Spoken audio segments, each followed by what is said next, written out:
Yesterday, the problem was that people wanted more. That's right, Governor. There's two facts on the table right now. Right. The Democratic candidate was for the public option. She was very aggressive, very progressive. Right. Martha Coakley was much more progressive than the president. She stuck to the line, I want an individual mandate, and I want a public option, period. She said it right through the end. Never broke from that. So she took the position you're advocating now, and right. a lot of people would take.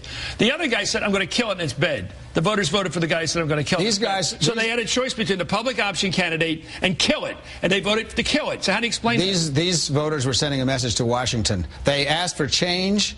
But she said, I want to give you the public option. We've had a year of dealing with every interest group, the banks, you're the whistling insurance past companies. the graveyard here. I don't think so. She ran for the public option. Our polling shows what it shows. But she's for the public option. She got blown away. People who were for the voted for the public option. Who were for the public option. Why didn't they vote for the candidate of the public option? Because they wanted to send Washington a message. They want real change. How about voting for a candidate who supports a position more progressive than the president? They want real change, Chris. They want real change. Wouldn't that have done it? You know voters as well as I do. And I'm just saying, if I go ahead and say I'm more progressive than the president, vote for me.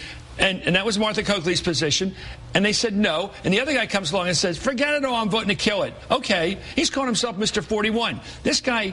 This candidate, Scott Brown, is walking around signing his name, Scott Brown 41. I'll be the 41 guy who votes for the filibuster. There are a lot of people in outside Washington that don't think that bill ought to pass because it's too watered down, because it's basically... But not Martha Coakley. She was all the way for a progressive You're being silly, option. Why? Chris, because you know very well what voters do. Voters were sending a message to Washington. We don't want business as usual. That's what they were sending the message about. How do you know that? Because we polled. But the poll that was taken yesterday, the official poll, where people had to go into the booth and voted, they had a choice between a public option candidate and a no candidate. How do you explain that decision? Can't. I just did. You can't. Voters of Massachusetts. The voters of Massachusetts agree with you, but they voted Republican. That makes no sense. Oh, it does. If you've been in the voting booth, Chris, would you have voted for Scott Brown? Would you have done this?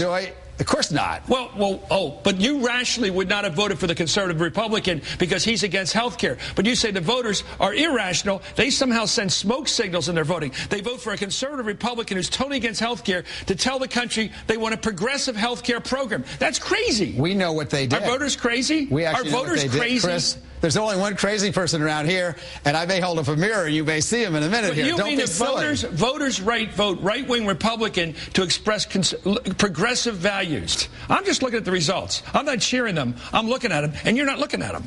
You're saying no matter who won. Suppose Coakley had won. You would have said that was a victory for progressive Democrats, wouldn't it? No, I would have said if she won. Thank God the right person won. In other words, if she wins, that's a victory for your side. If she loses, that's a victory for your side. Bro, it would be in his political self-interest to vote for the public option, you're saying. What I think we ought to do is look forward from this election. No, but you said the polling showed people for the public option. I said what I said. This is silly. We're not getting it. No, you're being silly. You want to look forward. You're saying that no matter who wins an election, your argument wins. The verdict in Massachusetts is that we'd rather have no bill than what we've got. That's what the verdict in Massachusetts Well, they did decide they wanted no bill. They voted for a guy who's going to vote no. That's right.